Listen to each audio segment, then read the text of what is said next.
Hello. Welcome to the Tutors of Life podcast, where we research life so you don't have to. Episode 331. This is your host, Shaun Tutor. And this is Sam. And this is a Tutor episode where we try to teach you something new. I'm back on sauce. Yes. That was official after last podcast? Yeah. Like official. Like Official. we went down and jabbed. And I just don't know if I could be happier. Same. I'm so fucking happy. Same. That's all I got to say. Same. I can't wait for like the end of this week. Oh, where you like start feeling the effects? Start feeling it. Mm-hmm. I start feeling like a man. You already have like a little pep in your steps since we've pinned you. Could be the D-ball as well that I sprinkled in there to kickstart. But whatever. My cousin was like telling me, he's like, sometimes I think some of the effects of like having low test are mental. And I was just like, that's what we thought. Yeah. And I was like, but there are some things that it does not matter. Because like you told yourself that you had high test. Dude, I literally thought that like after seeing 485, I legitimately thought that I was going to go up. Mm-hmm. I was convinced, and I did self-affirmations daily. I was convinced that like I was going to be at like 600 the next time I tested. Mm-hmm. And then I started feeling so bad. And I was like, how could I be feeling bad? It doesn't even make any sense. And I was like, maybe I'm just feeling lazy. Mm-hmm. And then it was another week and another week. And another week, and I was like, "What if I have low test?" Mm-hmm. And sure enough, I had low test. Yep. Daddy's coming back though. Yeah, I'm excited, dude. So excited. Mm-hmm. And after like 7 years, I was kind of getting sick of pinning, but like knowing I'm back. Pinning is not even like in my fucking Richter scale of giving a fuck. Yeah. I'm like, jab me, baby. Let's fucking go. This morning I asked Shaun the question because he's like, I didn't miss this. And I was like, would you rather be how you were feeling and not have to do this, or pin and feel so much better? Yeah. So less of like, did you miss this? Mm-hmm. I was more referring to like 3 times a week having to load up the pin and all that shit. And so it's just like, you know, being diligent Monday, Wednesday, Friday, loading up pinning, whatever. Less of the act of like actually pinning and more of like, I have to do that every. Yeah. Which isn't, but it's still. It's a minute. Yeah. So who gives a fuck? It's probably good for you. It's another like. Routine. Right. Maybe that's why like we got out of our funk. We didn't have your pinning routine. That's it, dude. To keep us together. Ugh. Anyways, gang, I'm so happy to be back. I'm going to be lively again. Mm-hmm. My balls are going to shrink. Mm. I'm fucking excited for that. Yeah. It's just such good timing because, like today is, like, a really bad day for me. I'm exhausted. So tired. And I know it's just going to get worse the farther on we go. So I was just like, one of us needs to have a pep in our step and some motivation. Because as long as one of us has it, then we can kind of convince the other to work a little harder. Well, and something, this could be bad, but it's true. When I've got high test, I don't tend to sleep in much. Like, no. I don't feel like I need to sleep in, right? Right. A lot of the times when I'm on test and I hit that, like, 7.5, 8 hour mark, I'm just awake. And I'm like, why am I still in bed? Like, I need to get the fuck up. I'm lazy. Or, like, I'm awake. I need to do something. You know what I'm saying? Yeah, I suppose it's because your body doesn't need to recover. Like, I'm recovering. I don't need to sleep to recover. Mm-hmm. I'm naturally... And so I spend so much... Now I've been sleeping so much and really struggling getting out of bed, but it's because I haven't been recovering. Where before like it would be every now and again where I would sleep more than 8 hours, and it would typically be after a very like intense week of training. It'd be like a Saturday where I sleep 9 hours. I'm like, wow, I needed that. Yeah. But usually it's like 7 to 8 hours. Bam, I'm up, I'm ready, let's go. I feel good. Yeah. Recovered and shit. And so yeah, I just there's so many things that, like, as we've been discussing it more, just like click.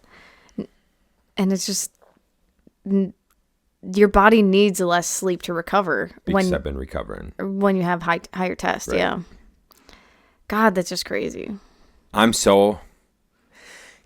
excited. Let's put it that way. I was excited to be natural. Tried that life. Fucked that life. And I'm excited to be Are you going to just do the enhanced. Mark Bell way now? Yep. I figured and I talked to Eva about that yesterday too, is I'm like,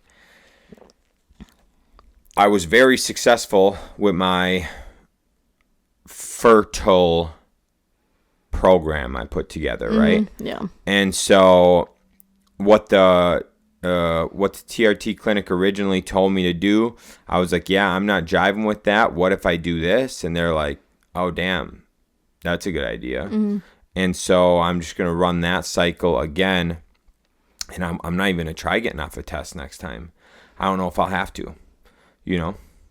Yeah. What like I'll maybe do, just like lower your dose? Yeah. What? Yep. Yeah. Just bring it down a little bit, but then I'll start doing that, you know, like 2 months or, you know, I'll start like doing 2 months of HCG. Then I'll enter in clomiphene with the HCG, probably get my labs done, see if that worked or not. If it didn't, then I'll just drop off the test for the 1 to 2 months it takes to knock you up, while still blasting the fuck out of enclomiphene and test. Yeah. Enclomiphene HCG. Make another baby and get right back on. So, you know, what would that be? Every year and a half, every 2 years, every 2.5 years, however it works out. Yeah. I'll have big meaty clacks for a few months, and then they'll go back down to little pea pods. Love it, dude. Come on. Yeah, because I mean this was 3 months. This time around, it took 3 months.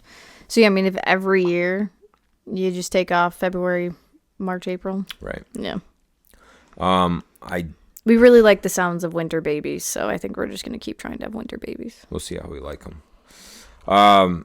Yeah, I noticed like my acne was really good for a stint when I was doing bone broth every day. And that was like probably 8 weeks ago? 12 weeks ago? Around when you went to the cabin. Yeah, with Corey. Whenever that was. So I think a month and a half ago. Yeah, it was the end of July. I was like, it cleared up my acne well. It was doing good. And I was probably really good for like 2 weeks. 3 weeks, I was pretty good for 3 weeks.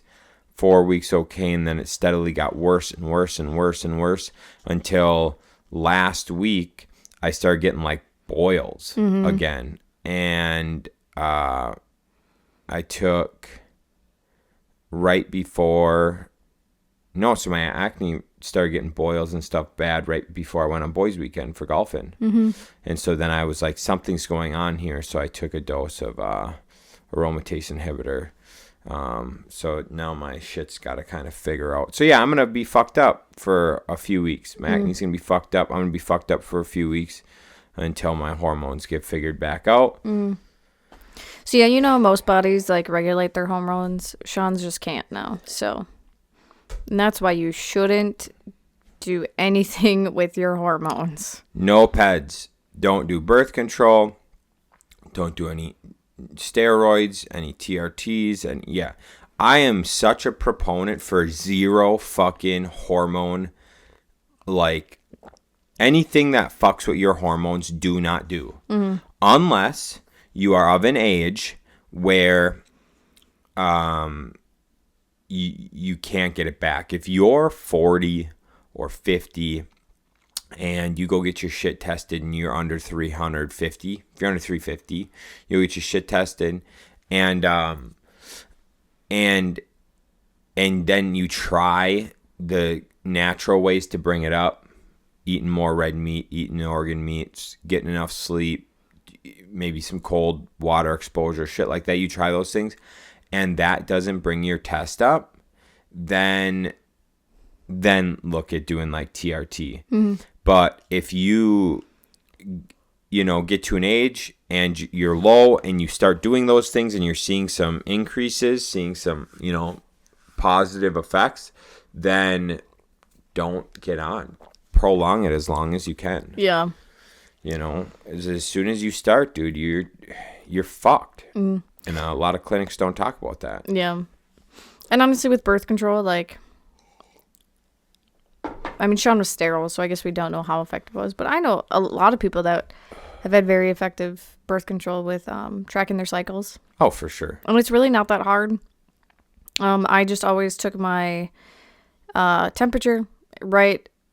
Actually, I'd wake up and it'd be right on my nightstand, and I'd take my temperature. And then you just track that. And then you just have to, like, track where your peaks are. And then you can look it up, and it'll tell you, like, where you are in your cycle. But it's just so interesting, too, because even some of the herbs and stuff that we were trying was fucking up my cycle. Oh, yeah. That's right. Yeah, because I had it down pretty good. Yeah. And then around February, it started getting all fucky, and that's kind of what caused this to happen. Yeah, you're right. Because I did peak at 14 days, like normal. And then it was peaking at 16 days.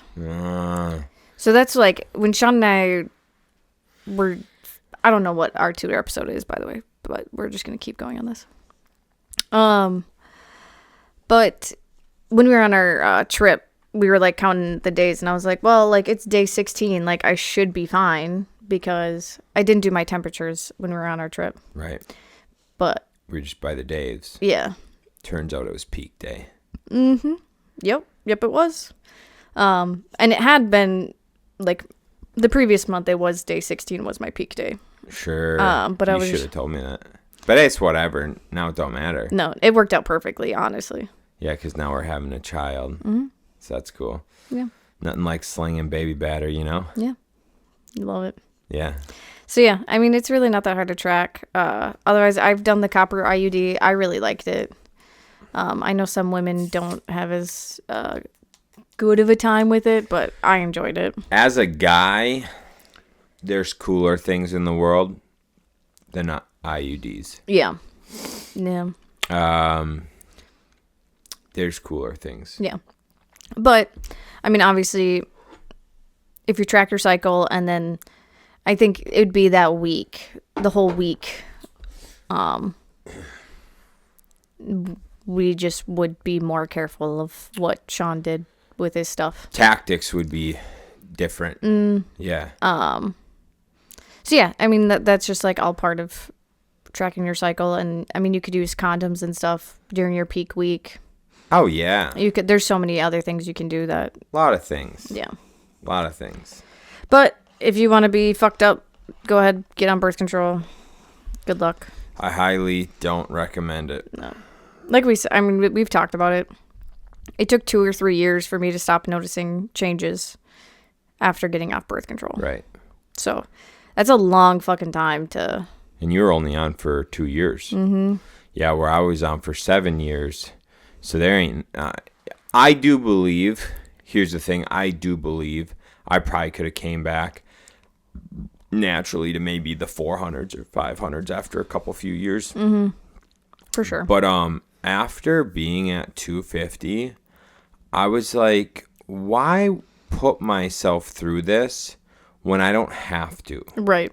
Why be miserable for a couple years just to be miserable for a couple years? Like, to then end up at like 400 or 500 and feel okay, which for anybody that knows anything, having low testosterone is very detrimental to your health. Is very bad for you. Look into like the side effects of low testosterone, and it's like number one, heart disease. So everyone's like, oh, if you're on testosterone, you could have a heart attack and all this. And I'm like, yeah, if you're running 10,000 cc a week maybe, but like I shouldn't even say that. If you're running over 500, if you're on over 500 milligrams, if you're on over 500 milligrams a week for over 10 years, you know, your chances of heart disease do go up for sure.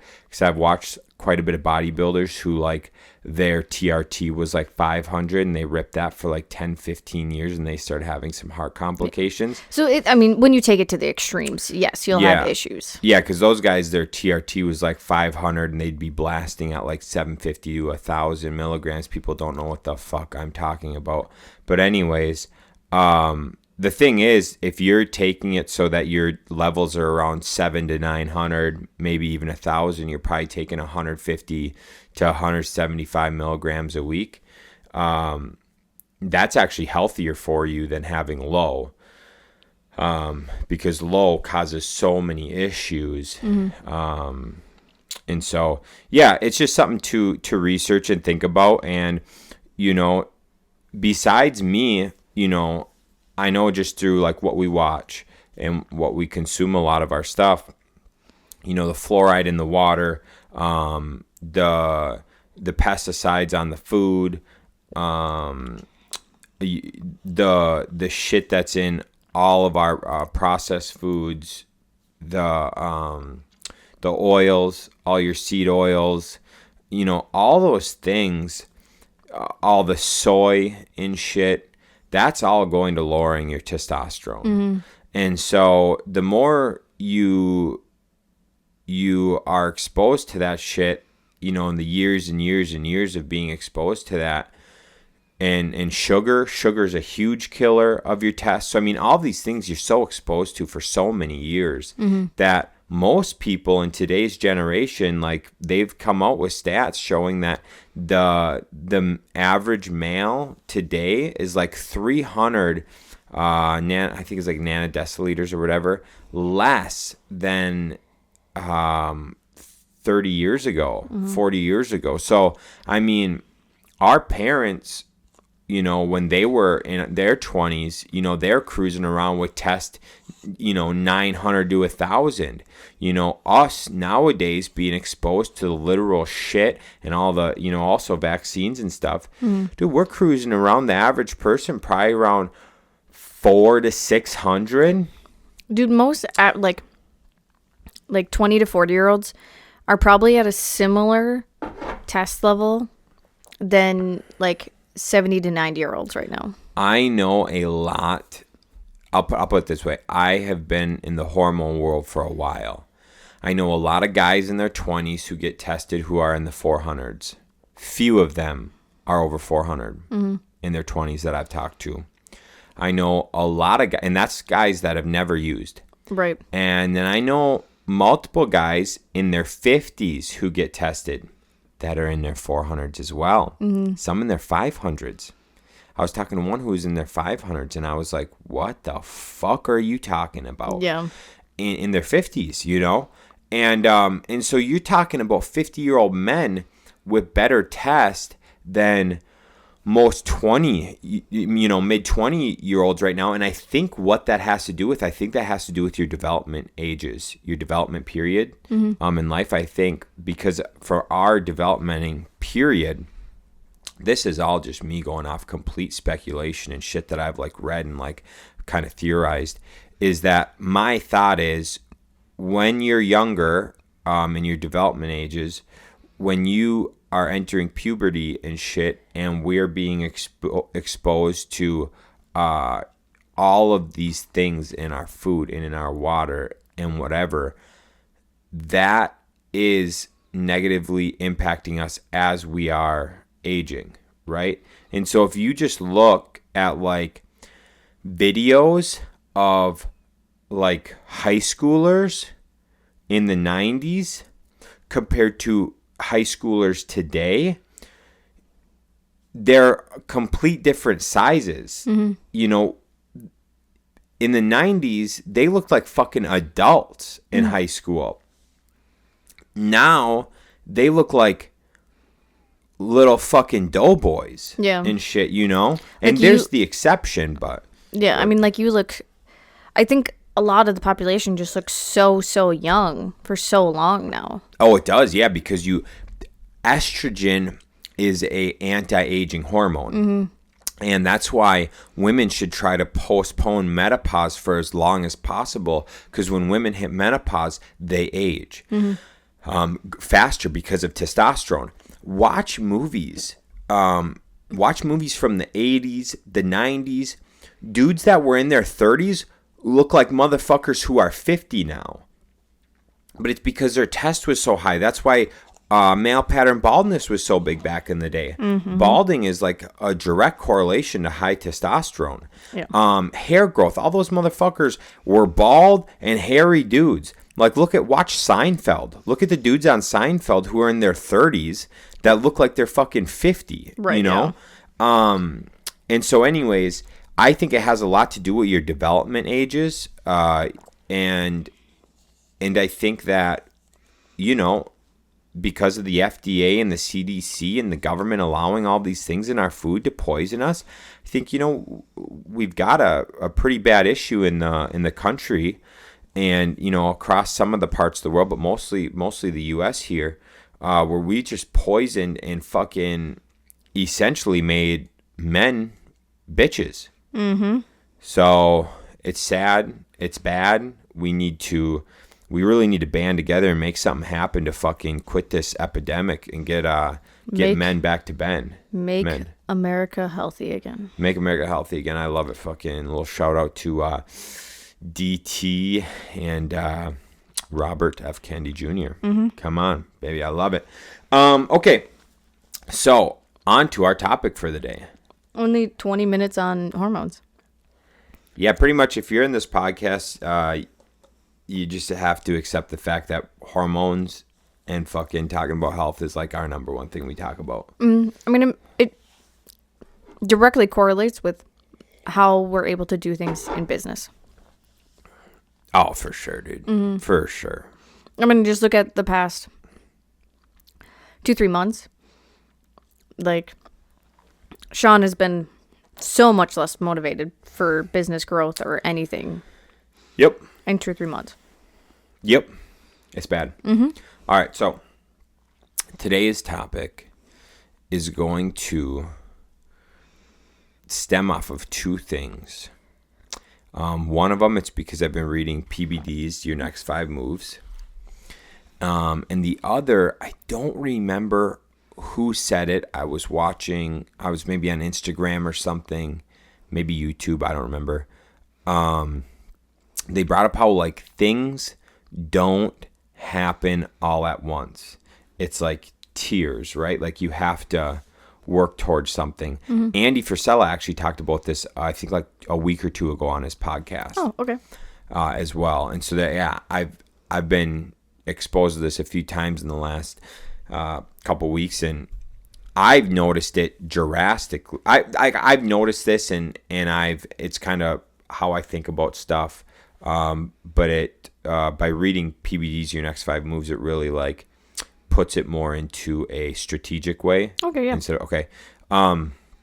Essentially what it all comes down to is like we all have an idea of where we want to go. Mm-hmm. Every motherfucker's got goals. You know, whether they write the goals down or not, everybody's got goals, right? But what a lot of people don't understand is the goals don't just come to fruition. You don't just go, let's see here. You don't just go, I want to make $100,000 a year, and you just make $100,000 a year, right? Mm-hmm. Typically, you go, I want to make $100,000 a year, and you go, okay, what do I need to do to make $100,000 a year? So, you know, first and foremost, skill development. You know, working with the company who puts effort back into, or puts like time back into training you, mm-hmm. and things like that, right? Executing, making sure you're going through a certain amount of reps to like whether it's sales, commission based, whatever it is, like you're going through the reps so that you're becoming more efficient. You're getting used to it. You're figuring out how to like work through things and whatever. And if people have complaints, you know how to work around them, things like that, right? So there's steps, and ways to do that is to have like little or like steps you have to conquer on your way to your main step. Does that make sense? Yep. So when I look at like, I'll kind of break it down with like tutor transformations. My goal is to have it a sellable asset. And I strictly wanted a sellable asset for the fact of, one, then it goes on your balance sheet or your personal financial statement, and it becomes an asset. The business becomes an asset to you instead of just income, So, I mean, that's huge when you start to look at like your personal financial statement, which if you get into business and you get into real estate, commercial loans, things like that, your PFS is essentially what you live by. Yeah. And so making your business a sellable business is very important. Right.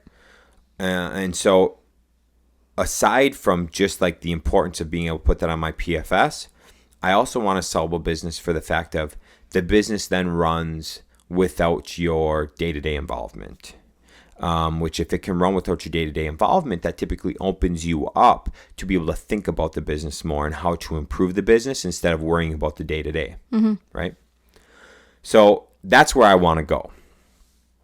I have a rough timeline in my brain of how long I would like that to take in order to have a good, solid foundation under us, right? I know we could get there fast. I know we could do it in a year. I don't want to do it in a year because I want to build things on the way up so that when that happens, when it happens, it's a very well run machine. I don't want to just get there and you don't want to build a tower and then if you remove a block, it tips over. You want to make sure it's sturdy, it's good. Precisely. It's a similar concept behind like build your operations to support your sales. Don't build your sales to support your operations. So anyways, that's where I want to get, right? Well, so now I have to kind of look at it like, all right, what's in PBD's world, like what are my 5 moves to get there, right? But if you look at it like a chess game, if I know where I want to get, okay, I need to break it down on how to get there. And so, what are the stages of getting there, right? So, well, one stage is we have Kyle doing project managing. Training him to be a good project manager. And so while he's in that project manager role, the idea is for him, along with Sam, Sam came along on board to the company because Sam's going to be the one who does all the SOPs, writes all the systems, does things like that. So as Kyle goes through, trains in on project management, learns that role, Sam will be documenting how to train someone into that role, how that role should be ran. Same thing with me. So she's learning that and helping Kyle with that. Then she'll be doing the same thing with me on sales. So if I'm learning how to do sales, I'm going through those repetitions. Then she's systemizing it. So Brooke, Sam already did that with Brooke for property management for our size of company. So we don't have a lot of property management. So for the smaller size, Sam's got that down. As we grow a rental portfolio, Sam will need to beef those systems up and things like that. Yeah. Same thing with Brooke's position. Sam will be working with that to systemize that. So our first step is to all learn and become very proficient in our roles. So I guess the first step was identifying our roles. Yeah. So we identified our roles. That was our first like really year in business. Yeah. Was just like identifying those roles. And they're still like not even like we're still kind of been like changing some things. Yeah, we're like working out the kinks of like who should really be doing what and how it best serves like us, the company, and the customer, you know. So really working out what our roles are and what our duties are. Then the next thing will be becoming proficient at it. So becoming proficient at our roles. So once we're proficient at our roles, Sam will come in, SOPs, and then we'll continue reviewing those SOPs, tweaking them, what needs to change, what worked well, things like that. Third step would be you documenting. Yep. Fourth step, filling those roles. So now we're filling those roles.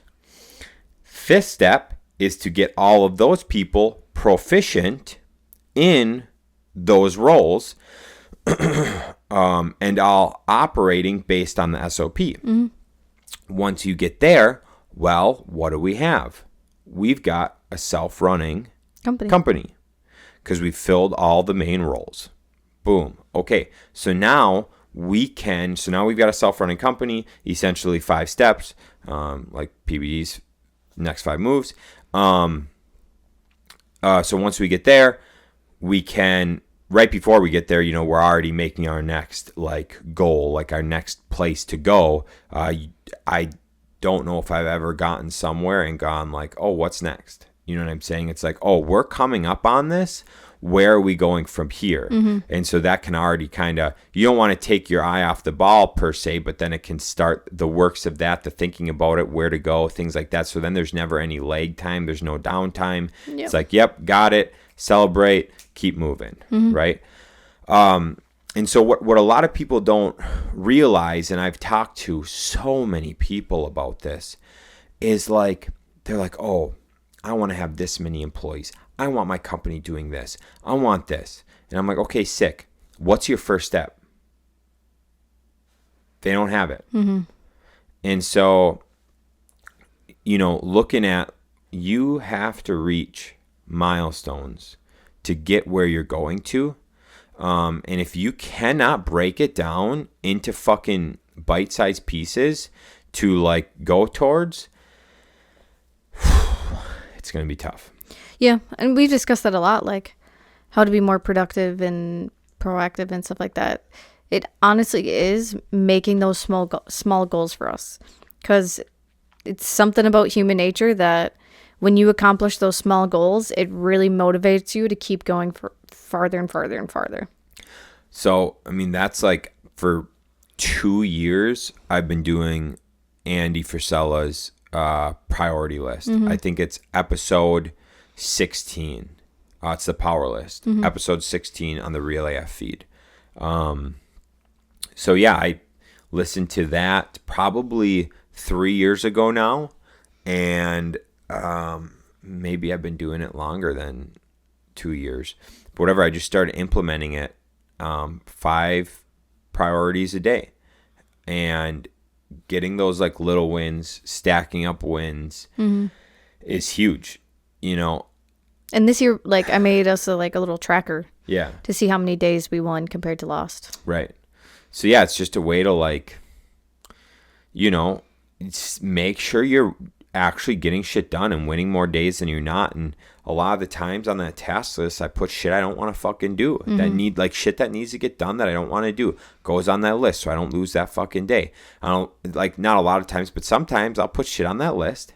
I'll lose the day because I didn't want to do it. I'll get pissed at myself, put it on the next day, so then I win. Because I hate losing multiple days in a row. Yeah. Sean's a big streak person. And that's, I think that's just another people thing, is we like streaks. Like, we like being able to see, oh, I've won 10 days in a row. I'm not going to lose on the 11th day in a row. Then I have to start over. Right. So that's also like a really good thing to motivate yourself with. Yeah, I think so. I think so indeed. Yeah. What else you got on that? On breaking down tasks, or? Just what? Just a topic in general of like needing to do small milestones. I think it is just like Shaun said originally, it's just such a big deal because so many of us, and I've done it before too, like we just put in our mind like, okay, this is my goal. But it's just like you don't take the time to think about how you get to that goal. And when you take the time to break it down and really think about what steps need to be taken to get there, it kind of already helps put you in action. Yeah. To go towards that. Yeah. Because, I mean, we've discussed it like, I want a big library. Okay. Have I broke down what I need to do to have a library? No. Okay. That's probably why I don't have one. Right. Yeah, that's a good point. Yeah. Probably. I mean, also our house is a little too small, but. Well, dude, it takes just buying a bigger house. Yeah. You know? And how do we do that? Make more fucking money. Yeah. And how do we do that? By running through what I just explained. Well, I was going to I was hoping you were going to break down actual goals of how to make more money. Yeah. So we'd have to increase the sales of our business, or we'd have to increase our rental portfolio. Right. Like making yourself think backwards of okay, this is what I want. Okay. How do I get there? And if you do that with multiple things, I mean, you probably can end up with the same conclusion for so many of them. Because honestly, most of your things are probably going to involve money somehow. Obviously not all, but I bet you 75% of them. And you can break it down and then think backwards, and it just helps your gears start going and to kind of think ahead. It does. So many people just think in the present. They don't think ahead enough. Yeah, I agree. And, that's, I'm not going to get back on the topic, but I mean, one of the biggest proponents for me has been high test. So I work hard, always getting after it usually, just going after it and stuff. And, I think I probably would have been, I don't think I had crazy high test before, because before I ever got on test, I mean, I ran pretty hot, but I didn't run as hot as I have the last 7 years. Yeah. I know that it's not real. There was a lot of times back then when I got home 6:30 and I was done. Where now it's 6:30, dude, I'm still rolling. And I know that has to die when we have kids and shit. I understand that. And I will adjust some shit. But burning hot's kind of fun. When you can take your younger years and burn hot and really set yourself up. You mean really working hard? Yeah. Oh, okay. Yeah, burning hot, working hard. Yeah.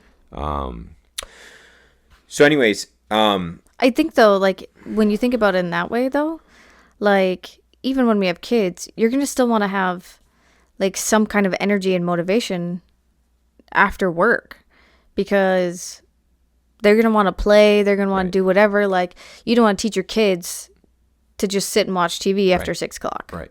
So I do think it is important even once we have kids. Oh, I think it's going to be even more important. Yep. Because the thing is, what I mean by I'm just getting rolling, is I'm going to train again or whatever, going out to do shit, at 6:30. But how I would, when we have kids, I mean, I'll start, probably pretty early, 5:30, burn hot until 4:30. And then, once, twice a week hit jujitsu in the afternoon. But besides that, hang out with the kids, put the kids down. That's when it will be important to be able to keep ripping at 7 o'clock to get a podcast in, fucking clean the house, do a little work that I need to get done still that afternoon. Like Kyle, when he puts the girls down at 7 or whatever, around 7 o'clock, he'll use that to order materials, go pick up materials and shit like that. And so, to be the same for us, it'll be, we'll have to come home, a couple hours, the kiddo, whatever, and then put him down back to it. Yeah. Or we even decide what we're doing But if they don't go to daycare or something, then like Shaun has to take care of the kids, Yep. so I can work in the afternoon. Yep. Stuff like that. Yep. Which would be totally cool. Yeah. Totally fine. Because, most likely you'll be getting them up most mornings, and I'll probably be putting them down most nights. Yeah. And that'll kind of be how it'll roll. Because I like getting going early. If I'm not out of the house early, or I don't start doing shit right away, I fuck up my whole day. This, like, people say about morning routines and shit. If I do not get up and start executing right when I wake up, I am very capable, and Sam's witnessed it, of fucking off for 2 hours, 3 hours, and accomplishing nothing. And then he's just so slow and sluggish the rest of the day. I don't even know how to function. Like, it's so bad. So Shaun lets me sleep in the mornings, especially now, obviously. But I can still, like, sometimes I'll hear him scrolling, and I will start yelling for him to get off his phone, because that's usually what starts the downward spiral. You want to know the biggest issue why I do that? I'll go check the weather to get dressed. No. So I'll be in my So robe we should start checking before the bed. night before. Well, because I used to put out my clothes before bed. Yeah. So I would always know, because I had already checked and I knew for the next day and whatever. But the last few months, I've been fucking stupid as shit. And I haven't set my clothes out at night. But it's probably due to the fact that I haven't had energy at night. Yeah. Before, it's like I would get my shit done. I wouldn't go to bed until my shit was done. And the last few months, I've been pretty fucking useless with that. And so my mornings have been all fucked up. Anyways, notorious for that. So, got any more on that topic before I roll into the next topic? No, go for it. All right. We're doing 3 topics today? 3 topics. Damn, you guys are just getting abundance. So we went over hormones. Yep. We went over your next 5 moves. Yeah, like next 5 moves, milestones and shit. It's just stepping stones. It's stepping. You don't just fucking, like Andy Frisell talked about this. You don't just get the Lambo. Yeah. He had the Aston Martin. He had the Audi R8. He had 2 Porsche 911s. Yeah. Like, He worked his way before he up. got the Lambo. Yeah. You don't just have the fucking Lambo, right? And why? So where I'm going with that into this next one Okay. is you have to learn how to manage money as you grow. Okay? Ryan and I, when we started out, and Sam and Eva, when we all started out, we were all really good at being poor. We fucking were all good at being poor. So good. And it helped so much starting the business because we all could live on nothing. And so Eva helped support Ryan. Sam helped support me. I had a building and some like stuff, and Ryan had money saved. And so Ryan and I were able to start the business because we had already been executing good financial behaviors for years. So Ryan was 21 and I was 22 when we started the business. We had already been frugal and learned how to thrive being poor for years. Yeah. So that when we started our business, we didn't need nice shit. We didn't need the big fucking bank account.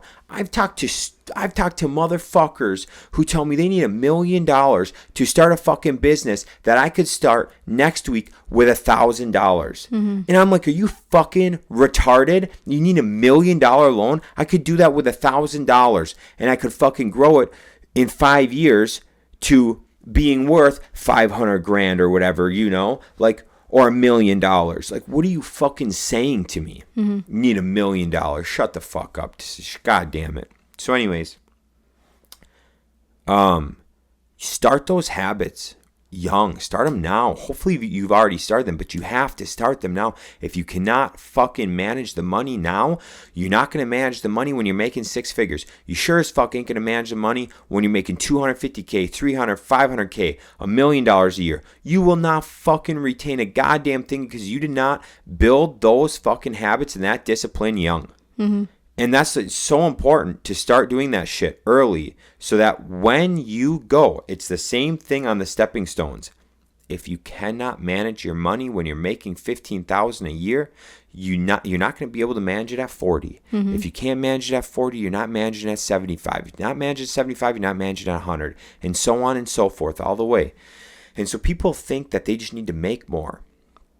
Yeah, making more is great. But if you are unable to fucking, I get so pissed off watching so many of these fucking Instagram gurus, these guys with fucking millions of dollars, and even some of the dudes who are legit fucking 8-figure, 9-figure millionaires who are just like, earn more money. Yeah, dumb fuck, no shit. But you would not be where you're at if you never learned how to manage your money. Yeah. And so more important than making money is learning how to manage money. And that's your first stepping stone. Learn how to manage what you make now. And then when you can do that, then your next step, learn how to make more fucking money. Then third step, make more money. Mm-hmm. So I say all of that to build off of the stepping stone of you have to learn how to manage at each stage, right? To tie in to what you were saying about the library, about getting your library, right? Mm-hmm. And about making more money. Okay. I don't know how many people have played the cash flow board game from Robert Kiyosaki. The whole premise of the game is getting out of the rat race. Mm-hmm.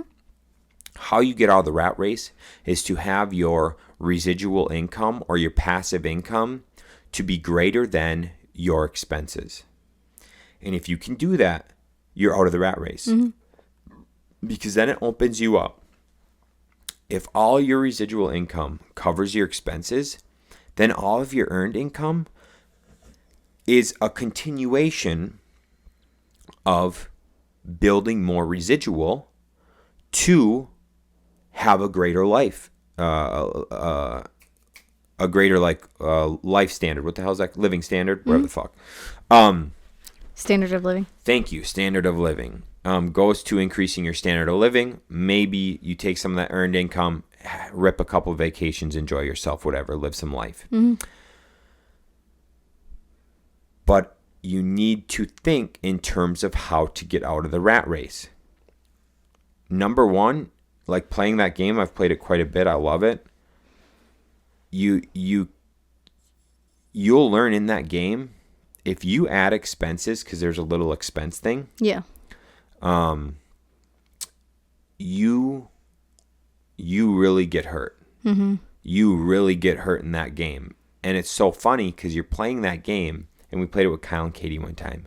Katie's like, fuck, I got a third kid?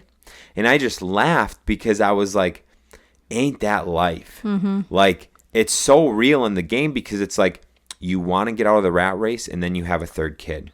And then that ticks you down. Now you have more expenses to pay for. And so it's going to take you even longer to get out of the rat race. Or it's like, you had to get a new TV. And then if you don't have enough money in your bank, you then have to take out a loan. And it's so good. Yeah. It's funny, too, because, sorry if I interrupted you. No, go. We've played it a handful of times. And, like, Shaun every time thinks he, like, knows how to get out of the rat race quickly. And sometimes it just doesn't work out. If you don't get played the right cards, you don't get out that fast. I've got a method, and it remains true to make me win more than I lose. Mm. I feel like I've won more than you, though. Let's not get carried away, babe. And we've played different ways. Because it's kind of like the game of life where you can randomly select like what your income is. Yeah. And so sometimes we've had people who make the least amount of money. Get out of the rat race earliest. Yeah. And a lot of times it's because when you make more money, you start buying dumber investments because you are just like, well, I have all this money. I can get this investment that's only going to cash flow $100. And when you have low income, you only play the strategic moves. Mm-hmm. I fucking love that game so much. I'm turned on just thinking about it. It's cool too because like you can invest in stocks and like the stock prices change randomly. Yeah. So yeah, it's a really, really fun game. But yeah, and we've also played it where we've used our like actual current incomes. Yeah. And that one was fun. We played, with our current incomes and current expenses. Mm-hmm. That was fun. Mm-hmm. God, dude, don't you just want to play again, babe? Well, I don't want to play just you and I. Oh, let's get a couple people. Yeah, we can. Let's play. Okay. And so why I say that, to tie it all back into the library. Early on, I listened to a lot of guys like Grant Cardone, Robert Kiyosaki, things like that. And they talk about building, or like your standard of living is based solely upon what your passive income is. And so what I'm getting at is, okay, let's say you want a nice library. Yeah. Okay. And breaking it down into like, okay, if I want a nice library, what kind of home category am I in? Most likely it's going to be homes around $400,000 to $700,000. Right. Yeah. And that's for just the home. That's not if you want land with your library, And so, because we can go to the Chippewa West Hill and bang out a $400,000 house to get a pretty sick library, right? Mm-hmm. But then there's probably going to be no land. You're not going to have a 0.2 acre lot. Yep. But if you want to have a big library and you want 10, 20, 30 acres, you're banging out 750 starting. Yeah. And so by playing like the cash flow game, by getting into that mindset, you could go, okay, I want my mortgage to be covered. Mm-hmm. Okay. I want a big library, but I want my mortgage to be covered by my residual income. Okay. I've figured out my house situation. I want a nice house and I want it on an acre lot. Okay. $500,000. Okay, cool. So $500,000 loan right now with your property taxes, with your insurance, today's mortgage rate is going to be around $3,500 to $4,000, $3,500 to $4,000. Okay. So what kind of investments, what kind of things do I need to have to make $4,000 a month? Mm-hmm. Because let's just say if it's $4,000 with your utilities included. Yeah. So you completely get to live for free. Your housing, shelter, all that is completely free based on your residual income. Okay, so I need $4,000 a month. What kind of real estate can I get that gives me $4,000 a month? What kind of stocks with dividends could I get that would give me that, right? What kind of investments could I have to give me that kind of income? Another great way to look at it is, what kind of sellable business do I have? If you have your sellable business and your quarterly draws are $12,000, it's covered, mm-hmm. right?